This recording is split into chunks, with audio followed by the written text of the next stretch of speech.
शाम के 4 बज रहे हैं। मैं हूं आपके साथ सोनी चौहान। देवभूमि के दंगल में आपका स्वागत है और इस दंगल में जिक्र सरकारी नौकरियों पर सियासत।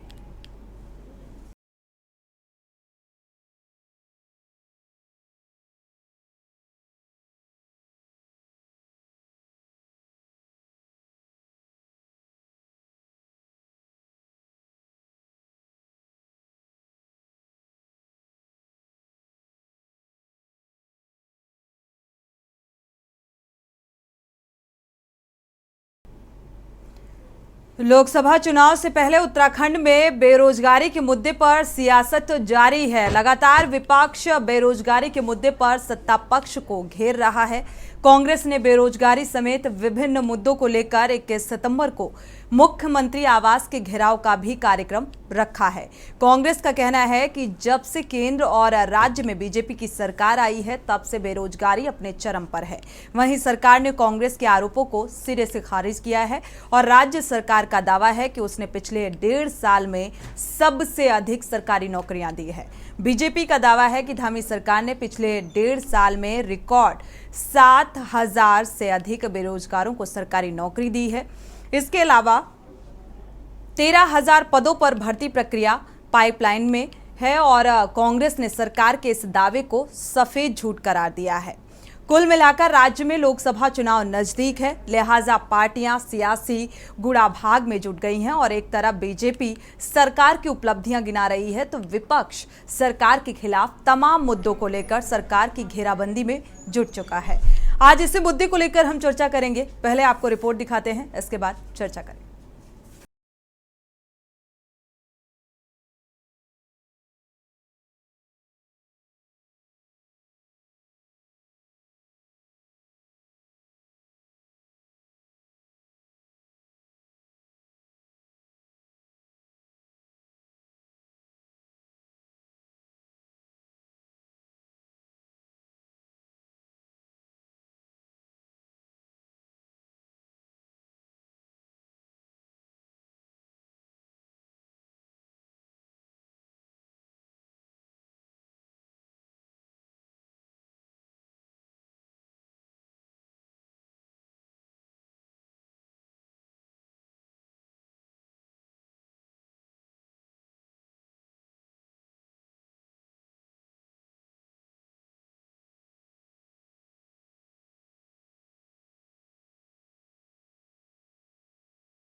देखिए 21 तारीख को महिला कांग्रेस मुख्यमंत्री आवास का घेराव कर रही है और उसमें जो हमारे मुख्य मुद्दे हैं, जो प्रदेश में आज एक डेंगू महामारी की तरह फैल रहा है, उसके खिलाफ है। अंकिता भंडारी की हत्या को 1 साल हो चुका है, उसको उस बच्ची को, हमारे पहाड़ की बेटी को न्याय नहीं मिला, उसके खिलाफ है। मणिपुर में जो हुआ, उत्तराखंड में जो रेप केसेस पिछले 1 साल में बढ़े हैं, उसके खिलाफ है। बेरोजगारी, महंगाई, ये सारे मुद्दों को लेके हम मुख्यमंत्री आवास महिला कांग्रेस करने जा रही है।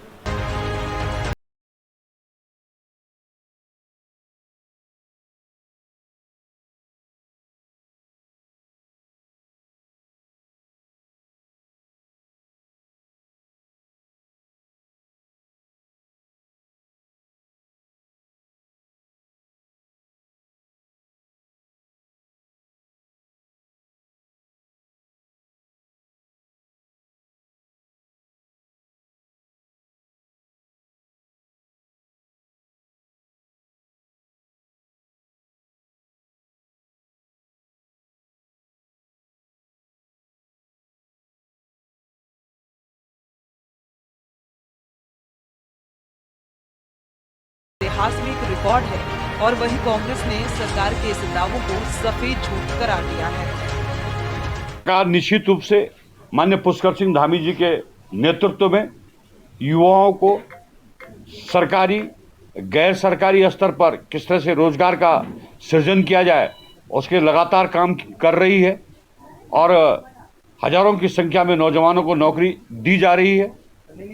कड़ाई से देश के अंदर नकल विरोधी कानून लागू किया गया, जो कांग्रेस के ज़माने से एक गलत संस्कृति यहाँ पनप गई थी नकल की, उसको समाप्त करने का काम किया। कांग्रेस के पास कुछ काम नहीं है, उनके सारे नेता नकारात्मक भूमिका में आ चुके हैं उन्हें केवल अनर्गल प्रलाप करने के अलावा उनका कुछ काम नहीं है। इसलिए ये उनका मिथ्या आरोप है कि कुछ नहीं हो रहा है। सरकार पूरी तरह कटिबद्ध है कि उत्तराखंड के नौजवानों को रोजगार मिले। बिल्कुल सफेद झूठ है, कोरी बकवास है। 7,000 नियुक्तियां कहाँ की हैं? एक मुख्यमंत्री ने घोषणा की थी 24,000, दूसरे ने की थी 21,000 और इन्होंने 22,000 की थी, अब 7,000 में आए हैं। हम ये पूछना चाहते हैं कि आपने 7,000 नियुक्तियां की हैं, अच्छी बात है। अगर की हैं तो बता दीजिए ना, विभागवार कितनी नियुक्तियां हुई। पटवारी भर्ती घोटाला आयोग में फंस गया और जेईई के पेपर लीक हो गए आपके। अधीनस्थ चयन आयोग में हाकिम सिंह ने कब्जा कर लिया। बंद दरोगा वाली भर्ती चौपट होगी। तो कहाँ आपने रोजगार दिया, ये तो बता दें। कुल मिलाकर राज्य में लोकसभा चुनाव नजदीक है और चुनाव आते ही सत्ता पक्ष और विपक्ष आमने सामने है। एक तरफ जहां कांग्रेस सरकार को बेरोजगारी समेत तमाम मुद्दों को लेकर घेरने का प्रयास कर रही है, तो वहीं दूसरी ओर सरकार सबसे ज्यादा रोजगार देने का दावा कर रही है। देखना होगा राज्य में बेरोजगारी पर मचा घमासान शांत होगा। क्या विपक्ष की घेराबंदी सत्ता पक्ष की मुश्किलें बढ़ा पाएगी? Uttarakhand desk report.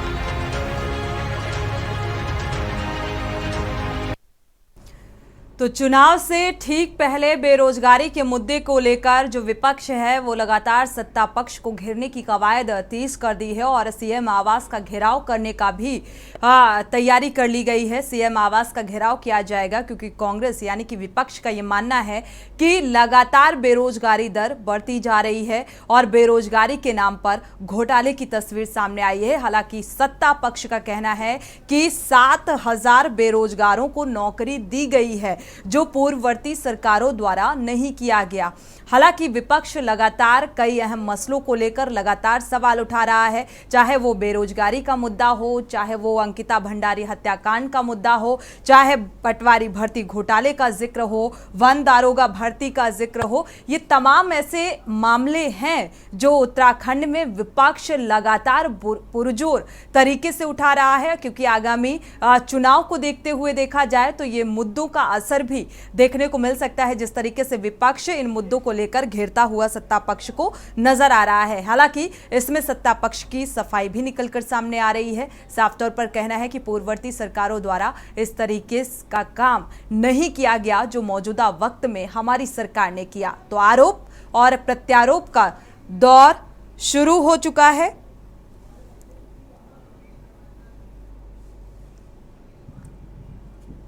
और आज इसी मसले को लेकर हम चर्चा करेंगे। देवभूमि के दंगल में खास मेहमान जुड़े हुए हैं, आपका परिचय करा देते हैं। शीशपाल सिंह बिष्ट हैं, प्रदेश प्रवक्ता हैं, कांग्रेस से हैं। आपका स्वागत है इस चर्चा में शामिल होने के लिए। संगीता शर्मा है आम आदमी पार्टी से, आपका भी बहुत बहुत स्वागत है इस चर्चा में शामिल होने के लिए। शांति प्रसाद भट्ट हैं यूकेडी से, आपका भी बहुत बहुत स्वागत है।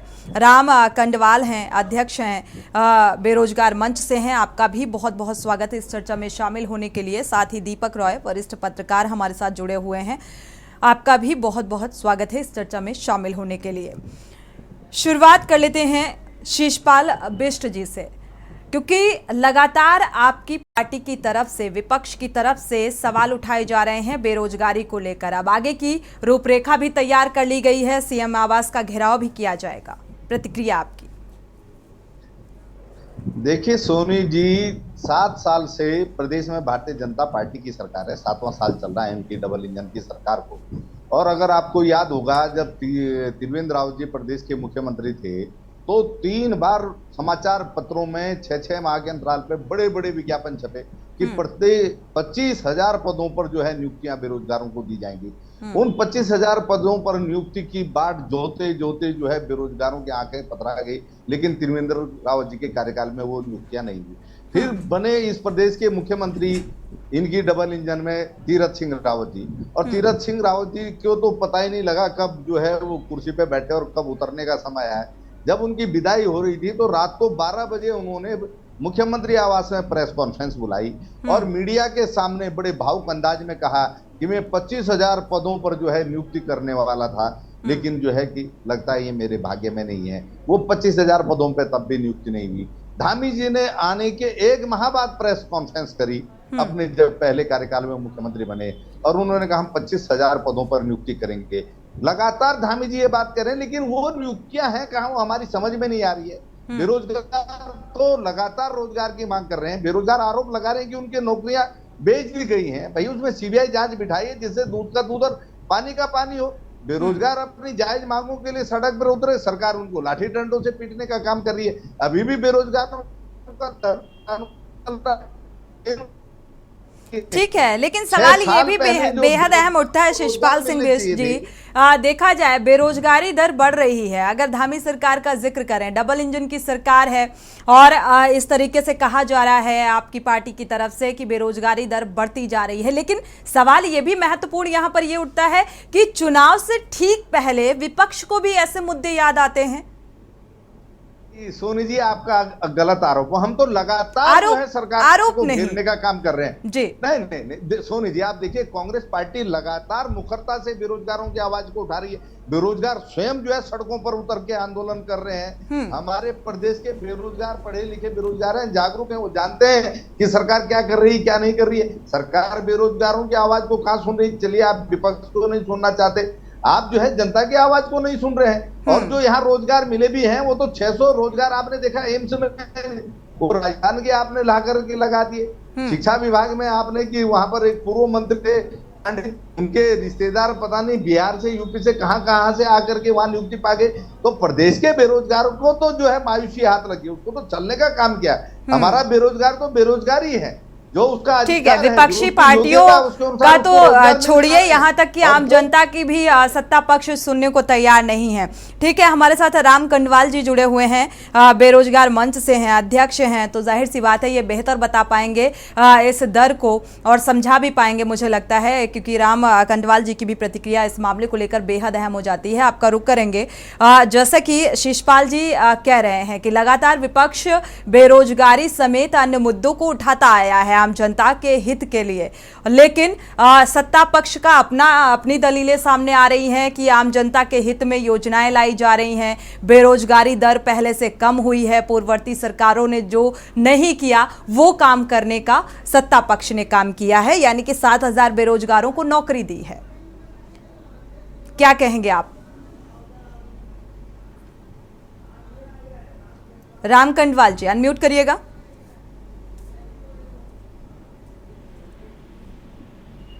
राम कंडवाल जी आपको आवाज मिल पा रही है?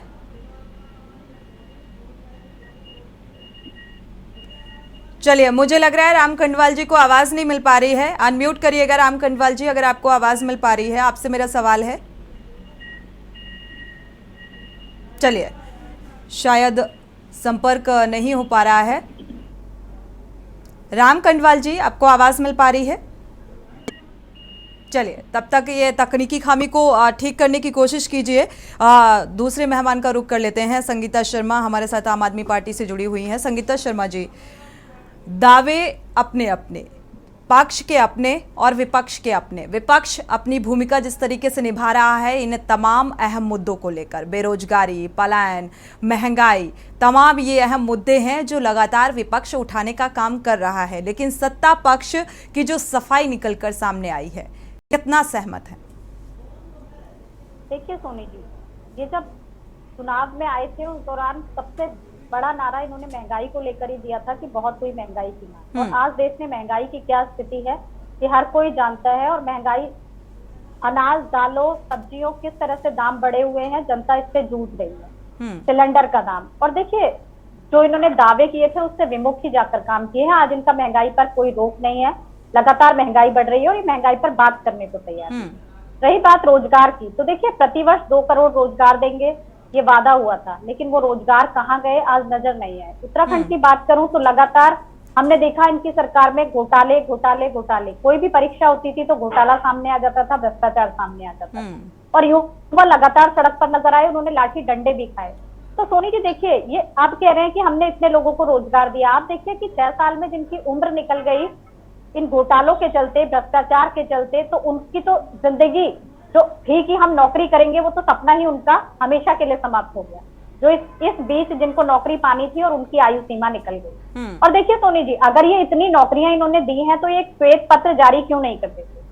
ये एक श्वेत पत्र जारी करें, विधानसभा में दिखाएं सबको कि भाई हमने इतनी नौकरियां दी हैं। कहने से कुछ नहीं होता, कहती तो भाजपा। जी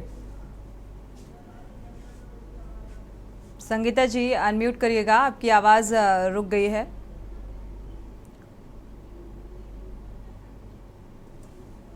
संगीता जी बहुत प्रमुख काम करती है, इनका चाल चरित्र और जो यहाँ के मुद्दे हैं, चाहे भूख के लिए, हम भू कानून के लिए लगातार लड़ाई लड़ रहे हैं, चाहे उसका मुद्दा हो। भाजपा जिन मुद्दों को लेकर सत्ता में आई उन्होंने बिल्कुल भी वो काम नहीं किए। लगातार बस इनके नेताओं की बढ़ोतरी हुई है, वो मालामाल हो रहे हैं। आप चाहे देहरादून के मेयर को देख लीजिए, उनकी संपत्ति जो है वो अरबों की हो जाती है, लेकिन वो भ्रष्टाचार नहीं है। तो जीरो टॉलरेंस की बात करते करते ये गाना इन्होंने बहुत गा लिया, लेकिन आए दिन आप ही के चैनल पर हम लगातार भ्रष्टाचार को लेकर भी डिबेट कर रहे हैं। तो भाजपा की कथनी और करनी का फर्क अब जनता को समझ में आ रहा है सोनी जी, और जब 2024 का चुनाव होगा तो इस बार बहुत कुछ बदलने वाला है। बदलाव है।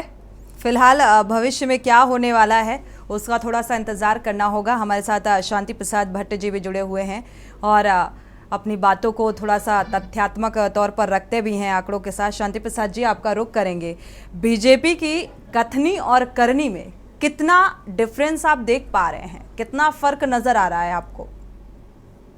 देखिए सोनी जी, डिबेट बेरोजगारों को लेकर है और उसमें आप जो सवाल कर रही हैं कि भारतीय जनता पार्टी की करनी और कथनी में क्या अंतर है, तो जो अनुभव राजनीतिक का कहता है, भाजपा जो कहती है वो करती नहीं है, जो करती है वो कहती नहीं है। इसका परिणाम है कि आज उत्तराखंड के अंदर नवोदित राज्य में बेरोजगार संघ बन गया भारतीय जनता पार्टी के गलत कारनामों के कारण। वरना उत्तराखंड में जो यहाँ के स्थायी मूल निवासी हैं, अगर उनको नौकरियां मिल रही होती तो नौजवान बच्चों के जो है सड़कों पे आंदोलन न करते और वो संघ बनाकर अपने अधिकारों की लड़ाई ना लड़ते। अब आ जाइए जमीनी हकीकत में। 2012 में जब कांग्रेस की सरकार आई थी तो 5 साल इन्होंने इतना रोया चिल्लाया कि हमारी सरकार बना दीजिए, हम 50,000 प्रति वर्ष बच्चों को रोजगार देंगे। 5 साल निकल गए, सरकार में 2.5 लाख रोजगार मिलने चाहिए थे, 2.5 आदमियों को रोजगार नहीं मिला। हाँ, नौकरी के नाम पर घोटाले जरूर हुए। उच्च शिक्षा में ऐसे लोगों को, बाहर के लोगों को प्रोफेसर बना दिया जो जिनकी डिग्रियां फर्जी थी।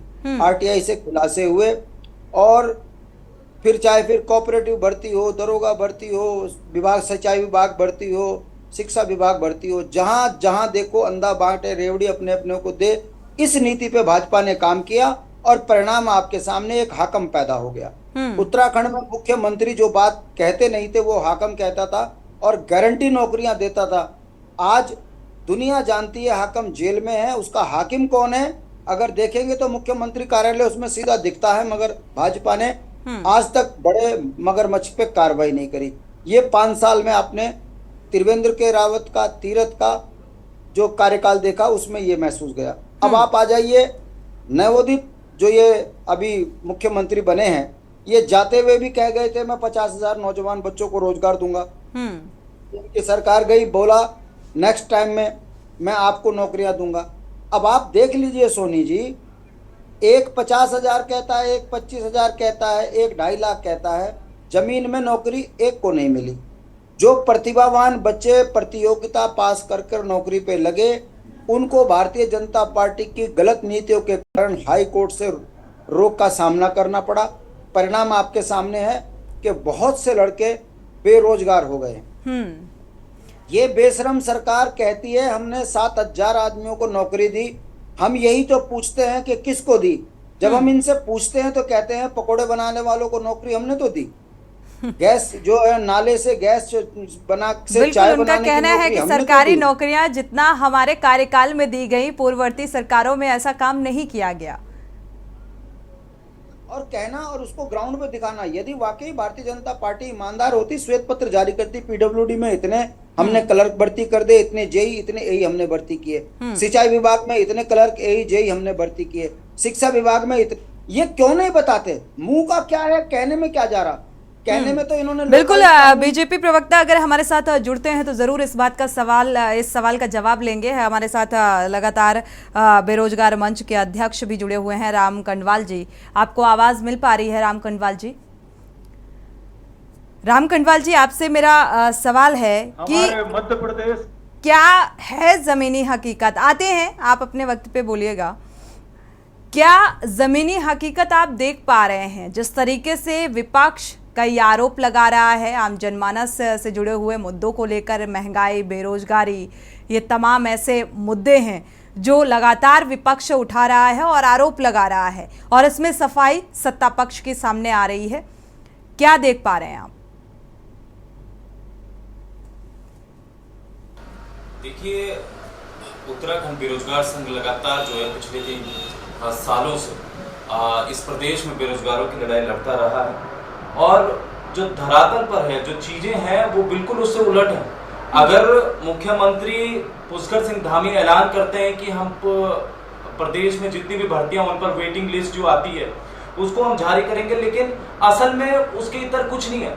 मुख्यमंत्री सिर्फ घोषणाएं करने वाले हैं, और प्रदेश में जो है, जैसा अगर आप पुलिस कांस्टेबल वेटिंग की लिस्ट बात करें तो बेरोजगार जो है पिछले 4-5 महीने से इंतजार कर रहा है, वेटिंग लिस्ट पर कोई बोलने वाला नहीं है। अगर वो हरिद्वार लोक सेवा आयोग बेरोजगार जाता है किसी से मिलने के लिए कि हमें सचिव से मिला दीजिए, हमें अध्यक्ष साहब से मिला दीजिए, तो उनको धक्के मारकर वहां से बाहर जो वहां पर गार्ड होते हैं वो भगा देते हैं। तो आप सोचिए, इस प्रदेश के भीतर आप किसी सचिव, अध्यक्ष लोक सेवा आयोग के हो या फिर अधीनस्थ सेवा चयन आयोग से हो, उनसे जो आप मिल नहीं सकते हैं। जबकि यही बच्चा जो है पहाड़ से आता है, पिथौरागढ़ से आता है, अल्मोड़ा से आता है, उतनी दूर से रुपए खर्च करके यहाँ पर आता है। आप देखिए, हम पिछले कई सालों से, पिछले लगभग जो है 6 साल से मांग कर रहे हैं कि उत्तराखंड पुलिस में दरोगा की भर्ती लाओ, लेकिन इनके कानों तक जू तक नहीं रेंगती। आज उत्तराखंड पुलिस में दरोगा की भर्ती के लिए बच्चे जो है लामबंद है, वो सड़कों पे है, लेकिन जब हम इनसे मिलते हैं कह रहे भाई अभी तो है नहीं दरोगा की भर्ती। इसके अलावा पीसीएस की भर्ती इन्होंने कहा था कि हम हर साल पीसीएस की भर्ती लाएंगे, मुख्यमंत्री ने खुद ऐलान किया था। आज देखिए, एक पीसीएस तो ये 7,000 बेरोजगारों को नौकरी देने का जो जिक्र किया गया सत्ता पक्ष की तरफ से, तो ये किसको ये नौकरियां दी गई हैं? ये आंकड़े किस आधार पर बताए जा रहे हैं? नौकरियां किसको देनी थी वो हम सब देख चुके। नहीं, इसमें मैं आपके सामने चीजें रखता हूँ। नौकरियां किसको दी गई थी ये हम सब जानते हैं कि जब हमने भर्ती घोटाले उजागर किए तो वो नौकरियां किसको दी जा रही थी, जिसमें भाजपा के कुछ जो है मंडल अध्यक्ष थे, उनकी पत्नियां थी, इसके अलावा जो है और जो अन्य सदस्य हैं भाजपा के ही या फिर अन्य पार्टियों के, उनको ये नौकरियां दी गई थी जब भर्ती घोटाले उजागर हुए। और अब जब पारदर्शिता के साथ 1-2 एग्जाम हुए, वो भी इन्होंने मुझे लगता है वो जैसे भी कराए होंगे, उसमें जो अब असल के व्यक्ति है, असल का जो बेरोजगार है वो निकल रहा है, लेकिन उसमें भी लेट लतीफी है, उसमें भी ये ज्वाइनिंग नहीं देना चाहते हैं। अब अगर आप जो है भर्तियां निकाल रहे हो, वेटिंग लिस्ट में डाल दिया, 5 साल तक उसको आप ज्वाइनिंग नहीं दे रहे हो, तो इससे इससे साबित ये होता है कि आप सिर्फ चुनावी मौके पर, जब चुनाव नजदीक आते हैं तब आप ये सोचते हैं कि भाई चलो एक भर्ती निकाल दी, चलो भैया इनकी ज्वाइनिंग दे दी। तो धरातल में जो मैं आपसे पहले भी कह रहा हूँ, ये सब इसके उलट जा रहा है। बिल्कुल, ये एक चुनावी लॉलीपॉप के तौर पर दिया जाता है आम जनमानस को, और ये जो दावे बड़े बड़े किए गए वो फिलहाल हवाई साबित होते नज़र आ रहे हैं। हमारे साथ वरिष्ठ पत्रकार भी जुड़े हुए हैं। दीपक जी, आपका रुख कर लेते हैं। क्या है हकीकत और क्या है फसाना? जिस तरीके से विपक्ष आरोप लगा रहा है, और आरोपों के आधार पर अभी राम कंडवाल जी की भी बात आप सुन पा रहे होंगे, तो मुझे लगता है अंदाजा लगा पाना थोड़ा सा आसान भी हो जा रहा है, क्योंकि सत्ता पक्ष के अपने दावे हैं कि हमने 7,000 लोगों बेरोजगारों को नौकरियां दे दी, सरकारी नौकरियां दे दी, और अगर दे दी तो फिर ये सवाल क्यों उठाए जा रहे हैं? देखिए सोनी जी, सबसे बड़ी चीज ये है कि हम तथ्यों पे बात करें, मुद्दों पे बात करें। अगर सरकार ने ये बोला कि 7,000 जो है हमने नौकरियां दी हैं, सरकारी नौकरियां दी, शायद उनसे पूछा भी जाना चाहिए, उनका भी कर्तव्य बनता है कि आप डाटा जो है रिलीज कीजिए कि किस किस पद, किस विभाग में कितने कितने पदों पे दिया है, तब तो हम बात करते हैं, तब तथ्यात्मक बात होती है। और देखिए, ये समस्या जो रोजगार की समस्या है, ये ऐसी समस्या की हमेशा रहे, और विपक्ष से काम उठाना और बहुत अच्छी बात है, भारतीय प्रजातंत्र की एक बहुत खूबसूरती है कि विपक्ष की तरफ से इस तरह की जो बातें कही जाती हैं, सही बात है, उठाया जाना चाहिए, और सत्ता पक्ष से पूछी भी जाना चाहिए कि आप, सबसे बड़ी चीज आप पारदर्शिता जरूर होनी चाहिए, और सरकार का जो भी संबंधित विभाग है उसके एक हिसाब से प्रेस कॉन्फ्रेंस भी होना चाहिए कि कहाँ दिक्कत आ रही है। अगर बेरोजगारी की समस्या उठाई जा रही है उस पर सरकार क्या काम पारदर्शिता का तो सरकार जिक्र किया जा रहा है। अगर राजनीतिक दृष्टिकोण से देखा जाए दीपक रॉय जी, क्योंकि आप वरिष्ठ पत्रकार हैं, तो मुझे लगता है आपको भी ये बेहतर तरीके से पता है कि सारे आंकड़े रख दिए जाते हैं, हमने ये किया, योजनाएं गिनाई जा रही हैं, चुनावी माहौल चल रहा है, ऐसे में किस तरीके से योजनाओं को गिनाने का काम किया जा रहा है? नहीं, आपकी बात सही है, योजनाएं तो गिनाई है, लेकिन 7,000 की अगर आपने आंकड़ा दिया है तो ये आंकड़ा कहाँ पे आपने दिया है ये भी बताना होगा। केवल 7,000 पे बात नहीं, वहां से विपक्ष इस पे सही बात कर रहा है, लेकिन सबसे बड़ी चीज ये कि सरकार कितना एक्टिव होती है ये भी देखना होता है। सरकार ने अपने कदम उठाए, ये हम क्या नहीं कह सकते कि सरकार ने अपने कदम नहीं उठाए, घोटाले हुए हैं ये भी मानना पड़ेगा, सरकार ने उस पर काम भी किया है ये भी मानना पड़ेगा। लेकिन सबसे ये एक निरंतर समस्या है, इस पे हमेशा विपक्ष को तो हमेशा इस पे काम करना होगा। और बिल्कुल, विपक्ष जिस तरीके से इन मुद्दों को उठा रहा है, आने वाले समय में क्या कुछ परिणाम देखने को मिलेंगे ये भी देखना थोड़ा सा दिलचस्प होने वाला है। और चुनावी माहौल से ठीक पहले माहौल इसी बात को लेकर गर्माता हुआ नजर आ रहा है और आरोप और प्रत्यारोप का दौर भी शुरू हो गया है। जिस तरीके से देखा जाए, कुंवर जपेंद्र सिंह जी भी बीजेपी के प्रदेश प्रवक्ता हमारे साथ जुड़ चुके हैं, इस चर्चा में शामिल हो चुके हैं। स्वागत है आपका बहुत बहुत।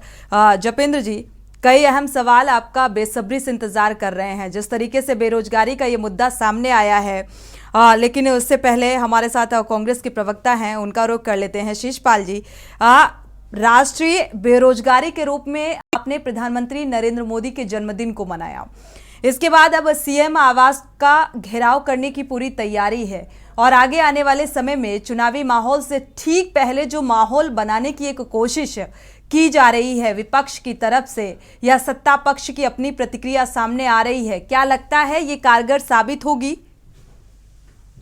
जी, 2014 के चुनाव में जाने से पहले जिस तरीके से नरेंद्र मोदी जी ने देश की जनता से वादा किया था, विश्वास दिलाया था कि 2 करोड़ रोज प्रति वर्ष जो है देश के बेरोजगारों को मिलेंगे, वो 2 करोड़ रोजगार तो कहीं दिखे नहीं, उल्टा जो रोजगार थे बेरोजगारों के पास, लोगों के पास, वो भी छीन ले गए हैं। 45 सालों में देश के अंदर सबसे जो है ज्यादा बेरोजगारी है। आप बताइए, अगर वो 2 करोड़ रोजगार नहीं मिले, लोगों के रोजगार छिन गए हैं, तमाम जो आज देश की आर्थिक हालात किसी से छुपे हुए नहीं है, लगातार देश की अर्थव्यवस्था जो है डबाटोल हो रही है। जो रुपया मोदी जी उस समय कहते थे कि जब देश का रुपया गिरता तो देश के प्रधानमंत्री की प्रतिष्ठा गिरती है, अब लगातार रुपया जो है 80 के पार दहाड़ रहा है, लेकिन 56 इंच का सीना जो है कोई जवाब नहीं दे रहा है।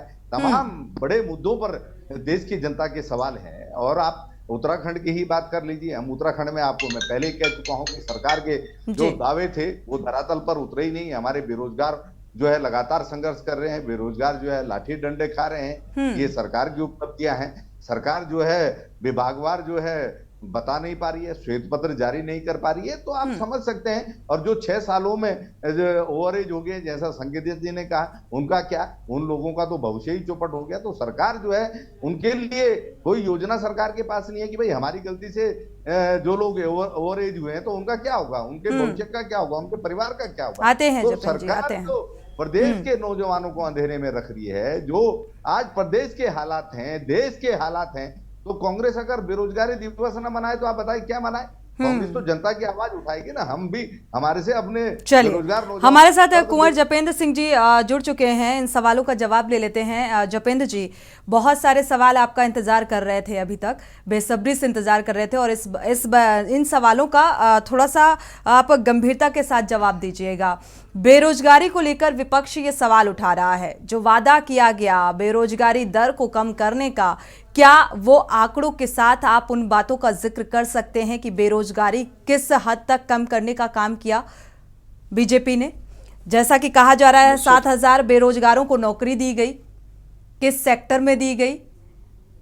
ने कहा है कि 7,000 लोगों को नौकरी दी है, तो ये दी गई है। अब विपक्ष की संतुष्टि के लिए इस पे श्वेत पत्र भी जारी होने जा रहा है। विपक्ष की यही मांग है ना कि भाई सरकार श्वेत पत्र जारी करके बताए और विभागवार हमें आंकड़ा उपलब्ध करवा दे, तो आप ही को नहीं कांग्रेस जनों, ये पूरे प्रदेश के अंदर ये आंकड़ा चला जाएगा और सरकार जल्दी ही श्वेत पत्र भी आपको देने जा रही है कि दीजिए, ये हमारा आंकड़ा है। और वो भविष्य की जो और नौकरियां दी जानी है उसके ऊपर ऊपर भी निश्चित तौर पर आपको अवगत करा दिया जाएगा। तो क्योंकि ये आपका अधिकार है, आप विपक्ष हैं, सदन में आप विपक्ष की हैसियत से हैं, आपको बताया जाएगा। अब रही बात कि ये बेरोजगारी दर बढ़ गई है, तो निश्चित तौर पर कांग्रेस की बेरोजगारी दर बढ़ गई है, कांग्रेस बेरोजगार हो गई है, आज ये हम मानते हैं। लेकिन क्यों वो बेरोजगार हो गई है कांग्रेस? क्योंकि कांग्रेस ने राजनीति को ही रोजगार बना लिया था। अब राजनीति को जब रोजगार बनाया तो अब राजनीति आपसे बहुत दूर हो गई, तो निश्चित तौर पे आप बेरोजगार हो गए। अगर आपने राजनीति सेवा भाव से की, हालांकि विपक्ष जपेंद्र जी, हालांकि विपक्ष जो कांग्रेस के प्रवक्ता बैठे हुए हैं, उन्होंने आम आदमी की जो बात है, उन्होंने इस बात का जिक्र किया है कि आम आदमी बेरोजगार है। आपने तो कांग्रेस पार्टी को बेरोजगार बता दिया। आम आदमी की तो हम श्वेत पत्र इन्हें देने जा रहे हैं ना। देखिए अब हम थोड़ा विलंब से आए हैं, तो प्लीज हमें बिल्कुल अपनी बात को पूरा कीजिए जी।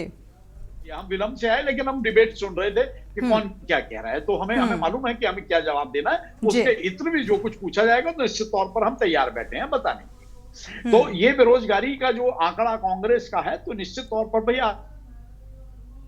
आज कांग्रेस के अंदर 15, 20, 18% तो कांग्रेस के नेता बेरोजगार हैं। कांग्रेस का जो सिस्टम है वो पूरा बेरोजगार है। तो निश्चित तौर पर हमें आपके साथ सहानुभूति है, और लेकिन हम इस आते हैं, बात पूरी हो जाए शिषपाल। राजनीति भारतीय जनता पार्टी के लिए रोजगार नहीं है। अब वो आंकड़े आपको उपलब्ध करा दिए जाएंगे। तो निश्चित तौर पर उत्तराखंड प्रगति के पथ पर आगे बढ़ रहा है, युवा मुख्यमंत्री के नेतृत्व में आगे बढ़ रहा है।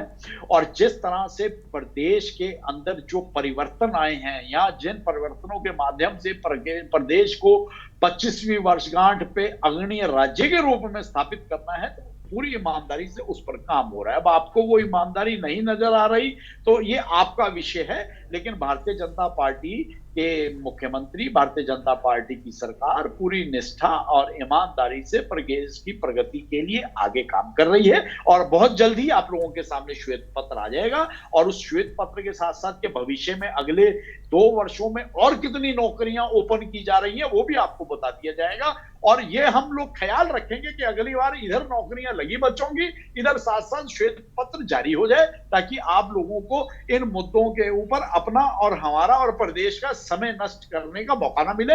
हम और सार्थक मुद्दों के ऊपर बात करें, और विपक्ष की हैसियत से अगर आप उसमें अच्छे सजेशन दे पाए, एक सुझावों के पुलिंदे के साथ आए, तो बहुत अच्छा लगेगा। लेकिन अगर राजनीति आपके लिए व्यापार थी, या राजनीति आपके लिए रोजगार था, तो ये कांग्रेस जनों का या अन्य विपक्षी दलों का विषय है। भारतीय जनता पार्टी के लिए राजनीति सेवा है, और भारतीय जनता पार्टी सेवा के तहत अपनी राजनीति को आगे बढ़ा।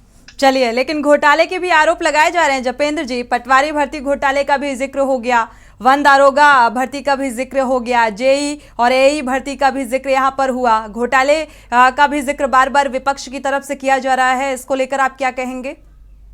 भारतीय जनता पार्टी खोल रही है ना। अगर घोटाले होते हैं तो पहले घोटाले होते थे, फाइलों में दफन हो जाते थे। अब घोटालेबाज भी सामने आ रहे हैं, घोटालेबाज सलाखों के पीछे भी जा रहे हैं, घोटालेबाजों को बेनकाब भी किया जाता है। और ये निरंतर भारतीय जनता पार्टी की सरकार में माननीय मुख्यमंत्री जी करते रहेंगे। भ्रष्टाचार पर कड़ा प्रहार, ये एक उत्तराखंड की राजनीति का मूल अंश बन के निकल रहा है। चलिए शिषपाल जी, इस बात का जवाब दीजिए, इसके बाद शांति प्रसाद जी का रुख करते हैं। ये जो आरोप हैं, बीजेपी का कहना है कि ये आरोप मिथ्या हैं। देखिए सोनी जी, भारतीय जनता पार्टी के प्रवक्ता की बौखलाहट आपने देखी। ये कह रहे हैं कि जो भी बेरोजगार हैं वो कांग्रेस के लोग हैं। आप बताइए, प्रदेश के जो बेरोजगार नौजवान हैं, जो सड़क पर उतर के विरोध प्रदर्शन कर रहे हैं, जो सीबीआई उन्हें रोजगार दिया जा रहा है, उन्हीं में से 7,000 लोगों को रोजगार दिया गया है। चलिए, श्वेत पत्र जारी करने का जिक्र तो किया है, कब तक हो जाएगा? उसमें भी ये क्लियर हो जाएगा ना, साफ हो जाएगा जी। प्रसन्नता की बात है कि अगर बेरोजगार कांग्रेसी है, कांग्रेस की विचारधारा से प्रभावित है, यह भारतीय जनता पार्टी के जो जन विरोधी नीति है, युवा विरोधी नीति है, उसके खिलाफ जो है संघर्ष कर रहा है, तो इनको सोचना चाहिए कि आखिर ये बोल क्या रहे हैं। अब जो घपले घोटाले हुए हैं, जो नौकरी बेचने का काम इन्होंने किया, अभी भी बेरोजगार सीबीआई जांच की मांग कर रहे हैं। तो भैया सीबीआई जांच की सिफारिश कर दीजिए ना, दूध का दूध पानी का पानी हो जाएगा। आपकी जो भल मनसाहत है, जो आप यहाँ पर बहुत ज्यादा पाक साफ बनने की कोशिश कर रहे हैं, तो आप सीबीआई जांच में तो वो हिम्मत दिखा नहीं पा रहे। तो तो आपकी जो कथनी करने का अंतर है, आपका जो चाल चरित्र चेहरा है, अब बेरोजगार भली भांति जानता है, जनता भी भली भांति जानती है। जपेंद्र जी, आप गुमराह नहीं कर सकते। 6-7 सालों से जो है अच्छे दिनों का जो झांसा आपने दिया, जो 2 करोड़ रोजगार हर साल का झांसा आपने बेरोजगारों को दिया, उसकी पोल पट्टी खुल चुकी है, कल ही खुल चुकी है। और जो आप श्वेत पत्र जारी करने की बात करते हैं, तो सरकार में अगर हिम्मत है तो श्वेत पत्र जारी करना चाहिए। तो हम लगातार बात कर रहे हैं। और जो 6 सालों से प्रदेश के बेरोजगार ओवरेज हो गए हैं, उनके बारे में भी बताएं कि जो लोग ओवरेज हो गए आपकी नीति के कारण, आपकी उदासीनता के कारण, आपकी नालायकी के कारण, उन बेरोजगार नौजवानों के भविष्य का क्या होगा? सरकार उनके लिए क्या योजना लेकर के आ रही है? क्योंकि उनकी योग्यता में, उनकी एजुकेशन में कोई दिक्कत नहीं, उनकी तैयारी में कोई दिक्कत नहीं है। अपने माँ बाप की गाड़ी कमाई उन बच्चों ने यहाँ देहरादून में रह के, अन्य जगहों पर रह करके जो कोचिंग में खर्च की है, तैयारी में खर्च की है, एक आशा और उम्मीद के साथ, उसको जो निराशा शांति प्रसाद भट्ट जी, भी जिम्मेदारी ये सरकार लेगी कि जिस तरीके के आरोप और प्रत्यारोप यहाँ पर नजर आ रहे हैं, जपेंद्र जी को भी आपने बखूबी सुना, क्या भाव पा रहे हैं? आखिर सरकार की मंशा क्या कुछ नजर आ रही है? पर नजर नहीं आती जी। जपेंद्र जी, इस बात के जवाब देना चाहते हैं आप? रश्मि जी, भाजपा के प्रवक्ता की बात से साबित हो रहा है कि भारतीय जनता पार्टी जो कहती है वो नहीं करती। देखिए, 50,000 प्रतिवर्ष रोजगार के हिसाब से 6 साल में 3 लाख बच्चों को रोजगार देना था, और 6ठे साल में जो है चुनाव को देखते हुए 7,000 नौकरी देने का वादा कर रहे हैं। और उसके बाद भी कह रहे हैं बड़ी बेशर्माई से, अब हम श्वेत पत्र भी जारी करेंगे, देंगे, होगा, करेंगे। ये जो इनका आश्वासन का तरीका है, उससे पता चलता है कि ये जुमलेबाज पार्टी है। ये केवल और केवल भ्रष्टाचार में संलिप्त है। नौकरियां बेचने के लिए हाकम कांग्रेस से नहीं था या किसी अन्य पार्टी का नहीं था। मुख्यमंत्री के बगल में फोटो खिंचाना और मुख्यमंत्री से ज्यादा ठोक कर नौकरी बेचने का काम करना, ये कांग्रेस की पद्धति नहीं थी, ये भारतीय जनता पार्टी की पद्धति थी, जिसकी शोभा वो जेल में जाके बढ़ा रहे हैं। और इससे बड़े दुर्भाग्य की बात ये देखिए कि उत्तराखंड के अंदर जो यूके का सचिव था बडोनी जी, संतोष बडोनी, जब उसके खिलाफ पूरी जांच हुई, जांच के बाद जब उसे क्लीन चिट मिल गई, तो ये भ्रष्ट बेईमान भारतीय जनता पार्टी उसे आज भी नियुक्ति नहीं दे रही है, जबकि जांच में वो क्लीन पाया गया। उसी यूकेएसएससी का अध्यक्ष एस राजू, जिसने कहा कि ये भ्रष्ट और बेईमान भाजपा है, ये हमारी नौकरियों पर, हमारे दामन पर दाग लगा रही है, हम ऐसे सिस्टम में नौकरी नहीं कर सकते। वो नौकरी छोड़ दिया उन्होंने अध्यक्ष पद। उस पर भी कोई जांच के बाद आरोप नहीं निकल पाया। तो मैं पूछना चाहता हूं, जब यूकेएसएससी के अधिकारी ईमानदार थे तो हाकम को नौकरियों का सिस्टम बेचा किसने? तो अगर इसकी तय में जाओगे तो पूरा मुख्यमंत्री कार्यालय, पूरी भारतीय जनता पार्टी की मशीनरी भ्रष्टाचार में संलिप्त थी। यही कारण है कि बेरोजगार आज सड़कों पे आंदोलन कर रहे हैं। और इसकी जो है बात पर हमारी मोहर भाजपा के प्रवक्ता ही लगा रहे हैं कि अभी हम 7,000 लोगों को रोजगार देंगे। तो 6 साल में 7,000 लोगों को नौकरी देने का मतलब है कि इन्होंने 2,93,000 बच्चों के सपनों को बेचा है, जिस कारण ये बता नहीं पा रहे हैं कि हम वादे के मुताबिक। चलिए, इस बात का जवाब ले लेते हैं। जपेंद्र जी, क्या ये बात सच है कि वाकई 2,93,000 जो युवा हैं उनके सपनों को बेचने का काम किया गया, और जो ये गंभीर आरोप लगाए जा रहे हैं? सपनों को बेचने का काम नहीं किया गया। हाकम सिंह कौन था?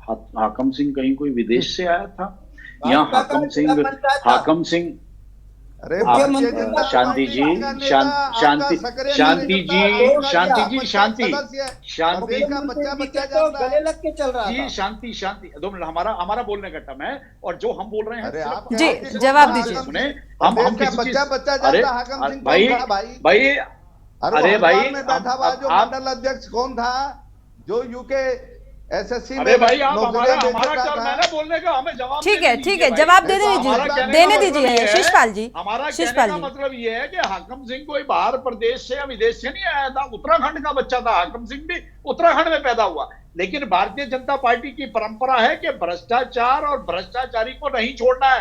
हाकम सिंह को जेल के अंदर भेजा, हाकम सिंह के खिलाफ कड़े साक्ष्य प्रस्तुत किए गए, ठीक है, हाकम सिंह को जेल भेज दिया गया जपेंद्र जी, लेकिन ये जो इस बात का जिक्र किया कि 2,93,000 युवाओं के सपनों को बेचने का काम किया गया, महज 7,000 ही लोगों को नौकरियां दी गई, इस बात को लेकर आप क्या कहेंगे? केवल हमारा केवल इतना मानना है, और भारतीय जनता पार्टी भी ये मानती है कि बाढ़ जब खेत को खाने लगे ना तो उसका इलाज आवश्यक है। तो भारतीय जनता पार्टी ये इलाज कर रही है। अब चाहे भ्रष्टाचारी, चाहे वो कांग्रेस के मंच से भ्रष्टाचार हुआ या किसी अन्य दल के मंच से भ्रष्टाचार हुआ, आज तक किसी को सलाखों के पीछे नहीं देखा। इलाज किस तरीके से जपेंद्र जी किया जा रहा है कि ये दवा कारगर साबित होती नजर नहीं आ रही है? तरीका किस तरीके से अपनाया जा रहा है इलाज का? और दूसरी बात, ठीक है, 50,000 बच्चों को नौकरी देने का वादा था, 50,000 बच्चों को नौकरी देने के वादे पर सरकार कायम है। विलंब हुआ है, कुछ अड़चने आई हैं, कुछ भ्रष्टाचार के मामले खुले हैं। तो माननीय मुख्यमंत्री जी ने आज युवा संकल्प दिवस के रूप में अपना बर्थडे मनाया, 7,000 बच्चों को नौकरी दे दी गई, और जो और हजारों बच्चों को इतनी लेट लतीफी क्यों? जपेंद्र जी क्या इस बात का जवाब दे सकते हैं? चुनाव से ठीक पहले ये एक लॉलीपॉप के तौर पर विपक्ष देख रहा है कि चुनावी लॉलीपॉप है ये? भारतीय जनता पार्टी निश्चित तौर पर अपने आंकड़े पर अडिग है, और उस अपने आंकड़े से अधिक नौकरियां बच्चों को देकर ये अपने आप को सार्थकता। ठीक है, हमारे साथ बेरोजगार मंच के, इसके बाद संगीता शर्मा जी आपका रुख करेंगे, हमारे साथ बेरोजगार मंच के राम कंडवाल जी भी जुड़े हुए हैं, अध्यक्ष हैं। इन्होंने हकीकत बताई है, सुनिएगा जरा ध्यान से सुनिएगा। इन्होंने आरोप भी लगाए हैं कि बीजेपी के सदस्यों को नौकरी देने का काम किया गया जब पीसीएस की भर्ती निकली, ऐसा आरोप लगाया जा रहा है। और अगर पारदर्शिता के साथ बीजेपी काम कर रही है तो इस तरीके के आरोप क्यों लगाए जा रहे हैं? और ये राम कंडवाल जी के आरोप हैं, वक्तव्य है। राम कंडवाल जी जी, देखिए, जहां कहीं भी इस तरह आते हैं शिषपाल जी, आते हैं। जपेंद्र जी आपसे सवाल या आपसे भी नहीं है, शिषपाल जी आते हैं आपके पास, आते हैं। आपसे भी नहीं है, वो नहीं कनेक्ट हो पा रहे, हम जवाब दे रहे हैं। ठीक है, जपेंद्र जी इस बात का जवाब दीजिए। राम कंडवाल जी आपको आवाज मिल पा रही है? टोकने का प्रयास प्रदेश के एक बेरोजगार नौजवान ने जवाब है, हम परीक्षा में गड़बड़ी की आशंका व्यक्त की, शिकायत दर्ज की, तो जो इन्होंने नकल विरोधी कानून बनाए तो उसका जो है मुकदमा उसी नौजवान पे कर दिया। ये तो इतने ईमानदार हैं, और अभी भी यूपी करने का प्रयास करते हैं भर्ती में। और ठीक है, जवाब लेने दीजिए। शिषपाल जी आते हैं आपके पास, कौन है, रुक करते हैं आपका, कौन है उसका खुलासा नहीं। कांग्रेस से बड़े मगरमच्छ शिषपाल जी पैदा नहीं हुए, प्रदेश का विपक्ष जानना चाहता है, कांग्रेस से बड़े मगरमच्छ जनता इस देश में पैदा नहीं हुए। कौन है वो बड़ी मगरमच्छ, बड़ी मछली? चलिए, आप लोग आपस में इस तरीके से अगर झगड़ा करते रहेंगे, क्योंकि ये व्यक्तिगत यहाँ पर मुद्दा नहीं है किसी का, यह आम जनता से जुड़ा हुआ मुद्दा है। जपेंद्र जी आप भी समझने की कोशिश कीजिए, क्योंकि एक पार्टी को आप बिलोंग करते हैं, अगर देखा जाए जवाबदेही भी आपकी बनती है। और शिषपाल जी आप भी विपक्षी पार्टी के प्रवक्ता होने के नाते आप भी अपनी जिम्मेदारी को समझिए। शिषपाल जी आते हैं, जब आपका रुख करेंगे तो जरूर आप बोलिएगा। राम कंडवाल जी का रुख कर लेते हैं, और संगीता जी भी वेट कर रही हैं, काफी देर से इंतजार कर रही हैं। राम कंडवाल जी आपको आवाज मिल पा रही है? राम कंडवाल जी अनम्यूट करिएगा, आपको आवाज मिल पा रही है तो मैं आपसे सवाल पूछूं। जी आवाज आ रही है। राम कंडवाल जी, जैसा कि आप जपेंद्र जी को सुन पा रहे हैं, जिस तरीके से पारदर्शिता का वो जिक्र कर रहे हैं, लेकिन आरोप बेहद गंभीर लगाए जा रहे हैं, कितना इत्तेफाक रखते हैं इस बात से?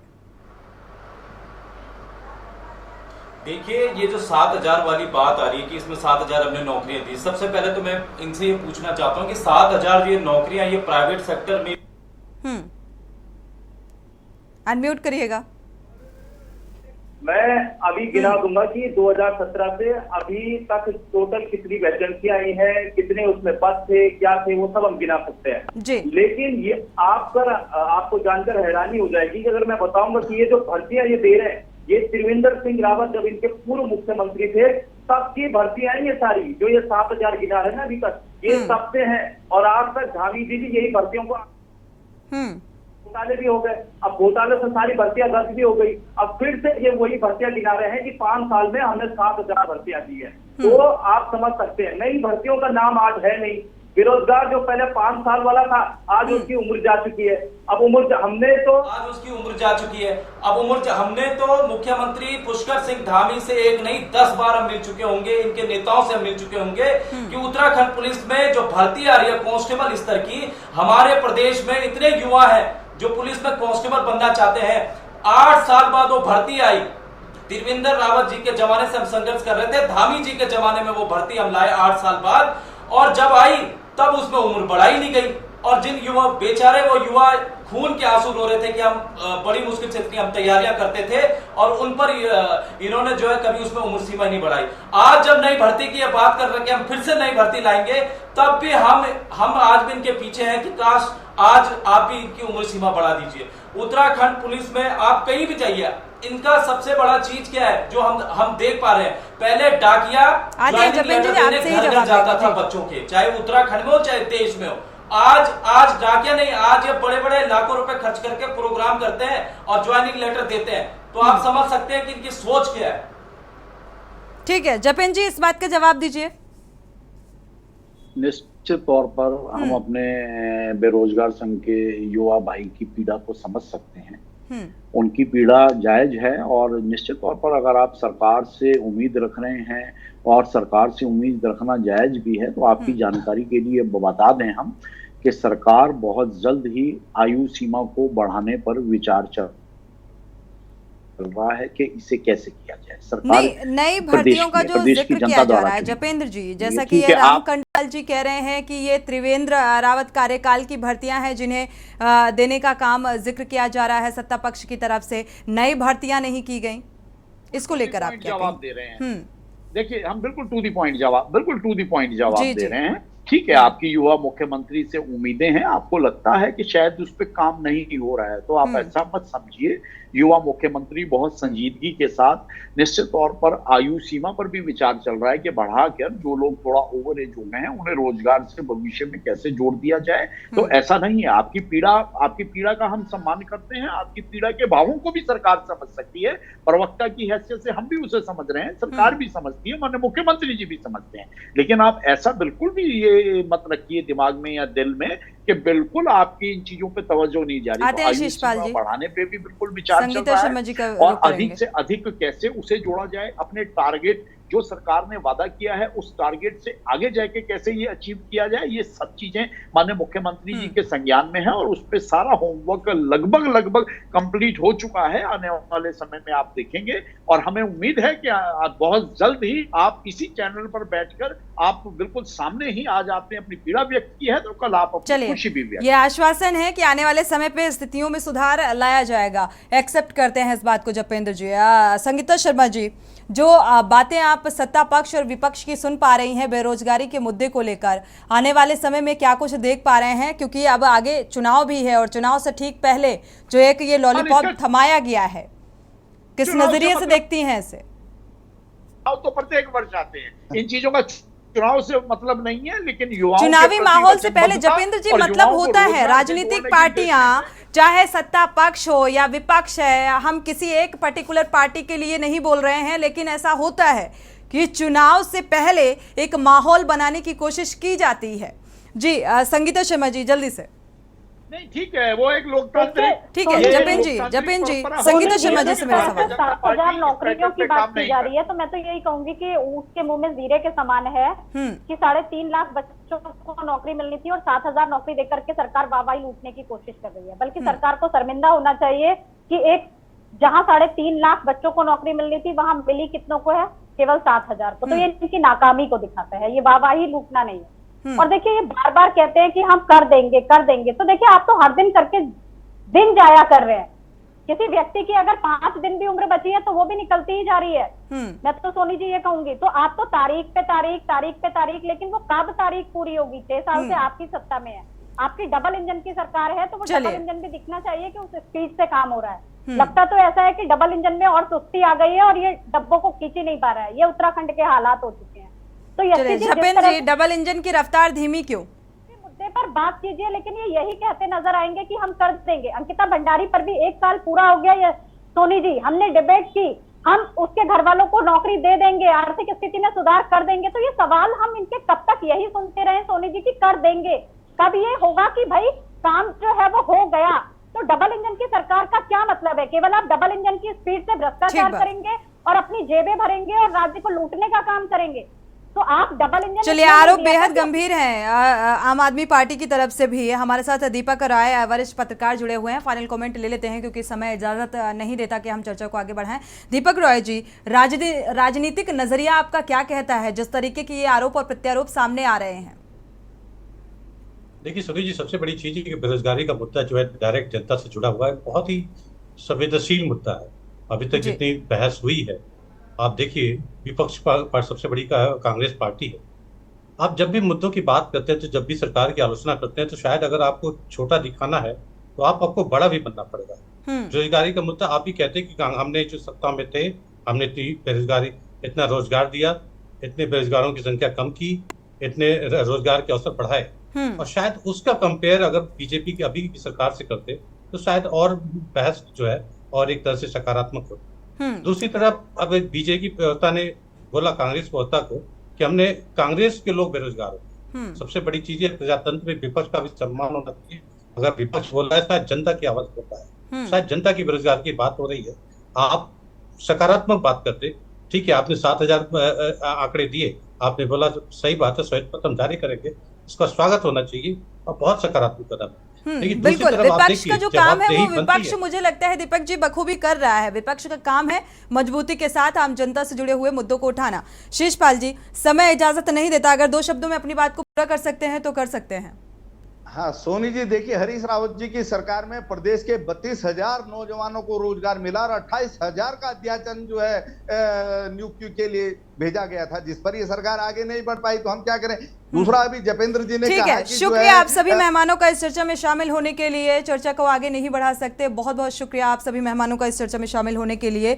लेकिन पक्ष और विपक्ष के बीच जो खींचतान है वो इस बात को लेकर है कि हमारे कार्यकाल में जो स्थितियां थी वो बेहतर थी, बेरोजगारी दर कम थी, लेकिन मौजूदा वक्त में विपक्ष जिस तरीके से बेरोजगारी के मुद्दे को लेकर सवाल उठा रहा है और आने वाले समय में यानी कि चुनावी माहौल में इसके क्या कुछ परिणाम देखने को मिलेंगे, ये फिलहाल देखना होगा। श्वेत पत्र जारी करने का भी जिक्र हुआ है कि श्वेत पत्र जारी किया जाएगा क्योंकि विपक्ष की ये मांग थी। इसी के साथ देवभूमि के दंगल में फिलहाल बस इतना ही। आगे खबरों के लिए आप देखते रहिए के न्यूज़ इंडिया।